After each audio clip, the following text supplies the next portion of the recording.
semuanya, perkenalkan nama saya Daniel Witaka dari Sistem Informasi kelas A dengan NIM 8250106 dan teman saya. Perkenalkan, nama saya Raden Alberto Mitinegoro dari jurusan Sistem Informasi kelas A angkatan 2024 dengan NIM 8252400111. Oke, jadi kali ini kita akan presentasikan hasil rancangan database kami untuk dua studi kasus, yaitu ada Appendix B1, University Accommodation Office, dan Appendix B3, World Meadows Hospital.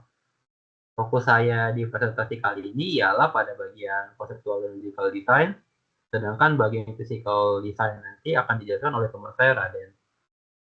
Oke, daftar isi.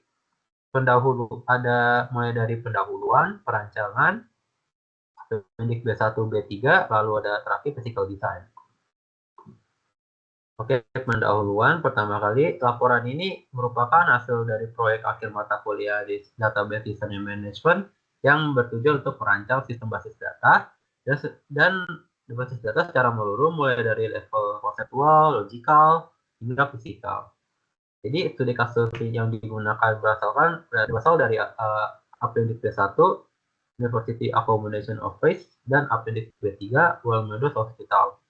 Perancangan ini dilakukan mengikuti tahap conceptual design, logical design, dan physical design.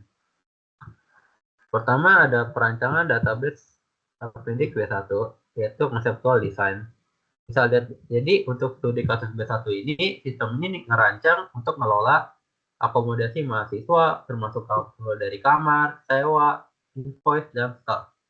Jadi pertama-tama ini kita mengidentifikasi sebuah entitas utama, yaitu ada student, visitor, hall, room, list, invoice, course inspection, accommodation staff, course, next of kind, dan student file.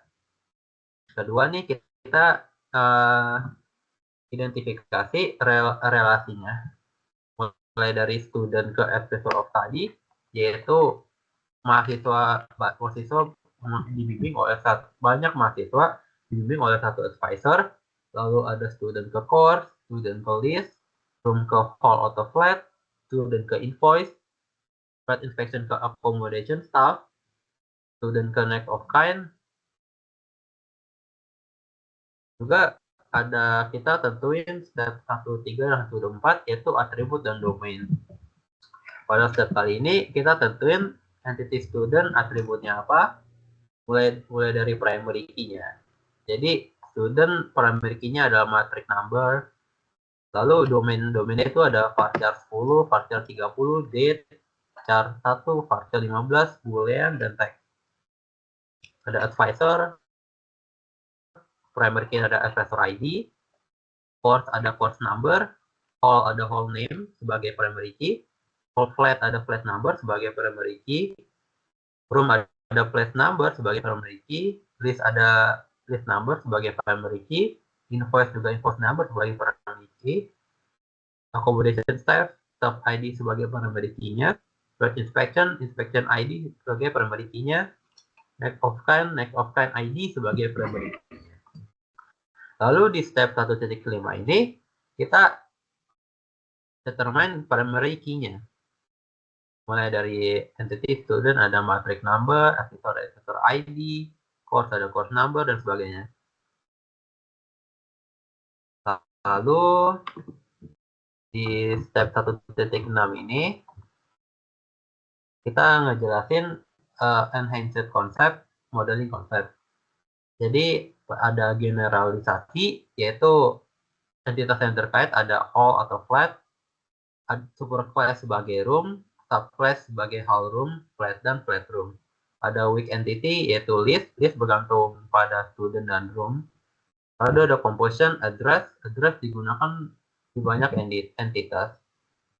Step 8 itu validasi conceptual model against user generation pathways. Ada query, ada nomor A, query-nya nama dan telepon manager hall, pathway dari hall ke staff, ada nama dan matrix number student plus list, yaitu ada student ke list dengan semester, list ke semester, dan sebagainya. Oke, kita masuk ke logical design-nya. Representation for logical data model. Jadi di sini tuh kita ngejelasin jenis struktur dari strong entity. Entity-nya ada student, advisor, course, whole, flat, dan staff. Ada weak entity-nya, yaitu ada list, invoice, ada list, sorry. Lalu ada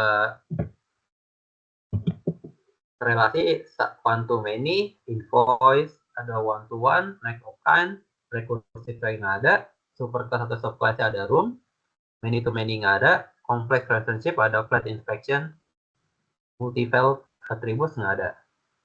Lalu step 4, check integrity constraints, ada constraint type, entity integrity, penjelasannya primary key seperti metric number, list number nggak boleh null, ada referential integrity, course number di student harus ada di tabel course juga.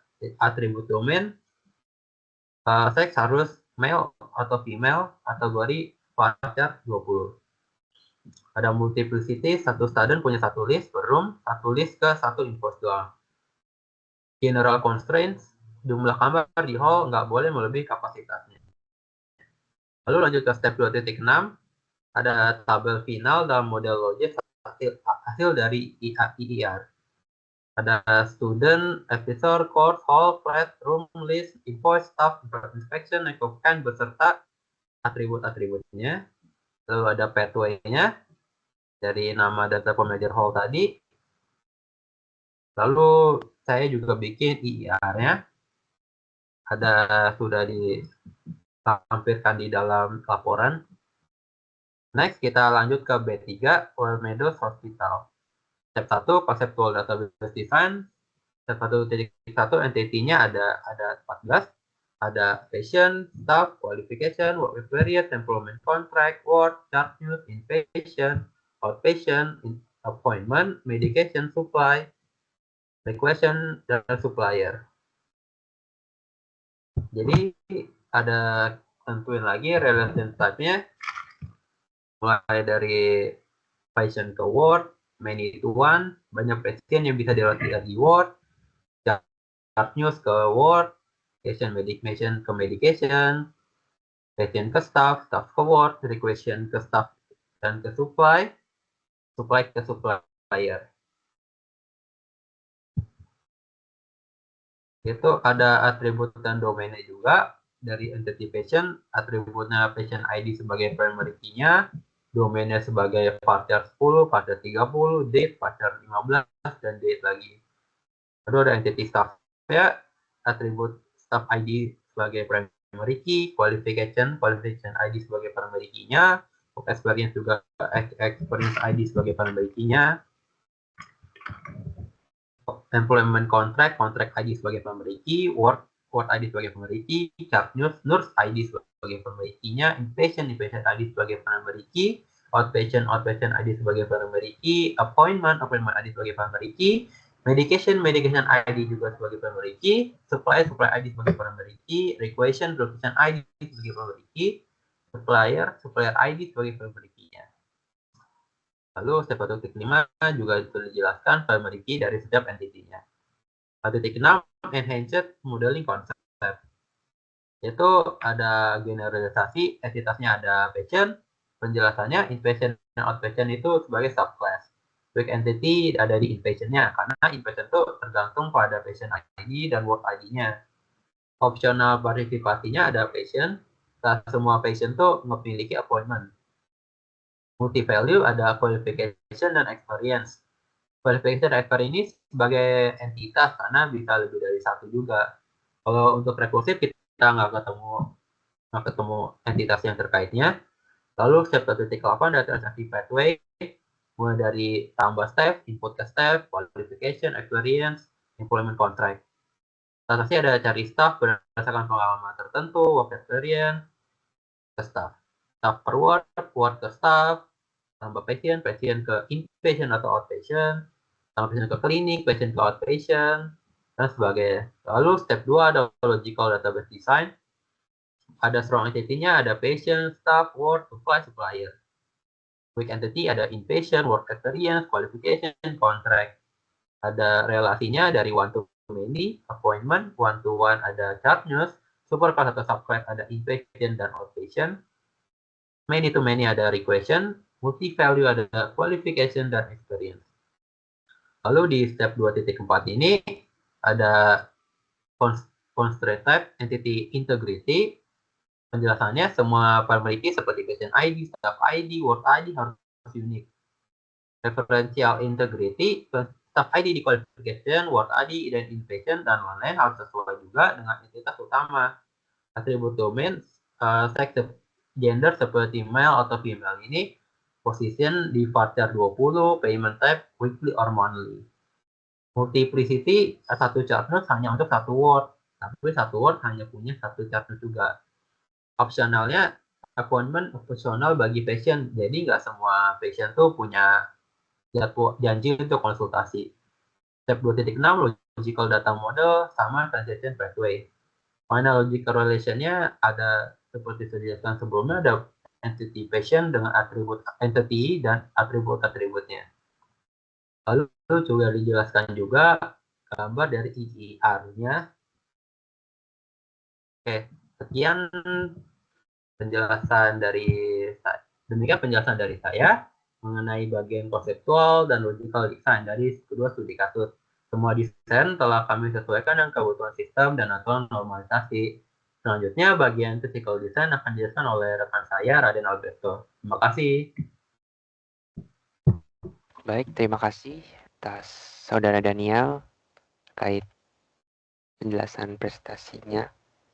Sekarang kita akan masuk dalam physical design, di mana di B1 itu adalah apa yang dilakukan dalam B1 ini adalah bahwa kita itu membuat prosedur yang menerima data mahasiswa, seperti nomor induk, nama, dan sebagainya.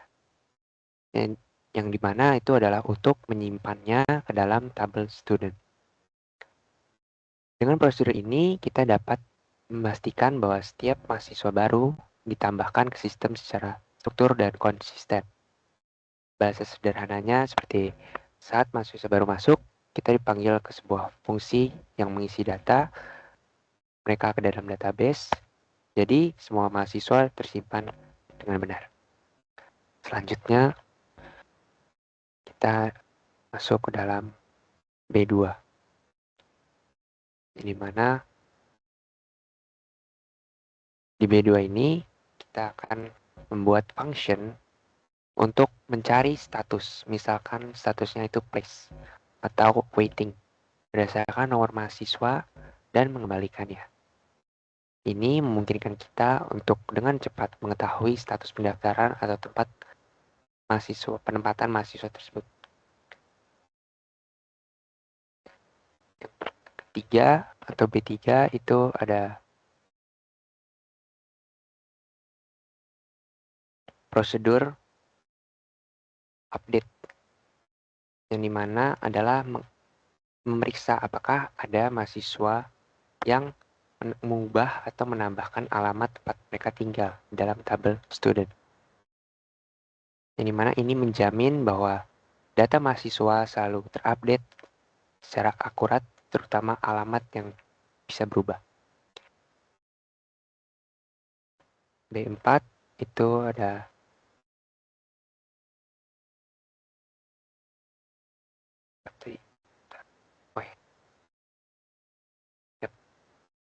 ini B4 itu ada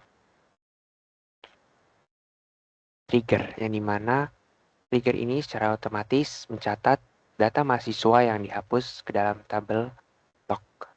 Yang dimana dalam kode ini adalah tabelnya itu log _delete_student sebelum penghapusan tersebut terjadi. Jadi bahwa fungsinya adalah jika ada masalah atau perlu audit, kita punya catatan atau lognya, siapa yang dihapus dan kapan proses hapusan tersebut terjadi.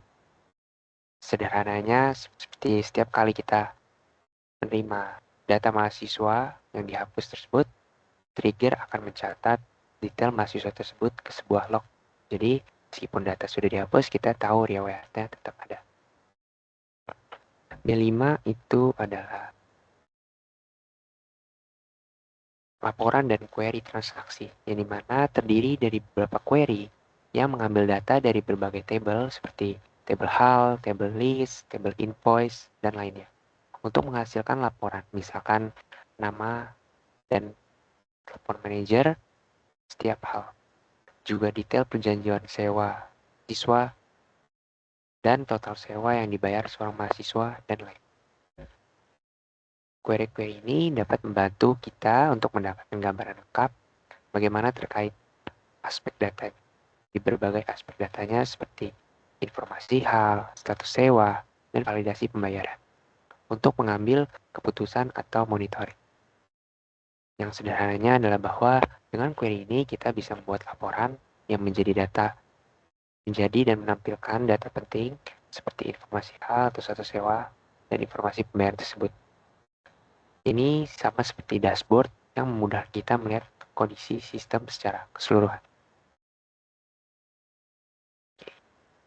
Sekian dari presentasi pada malam hari ini. Sekian presentasi pada hari ini. Jikalau Saudara Daniel ada yang ingin ditambahkan, mungkin.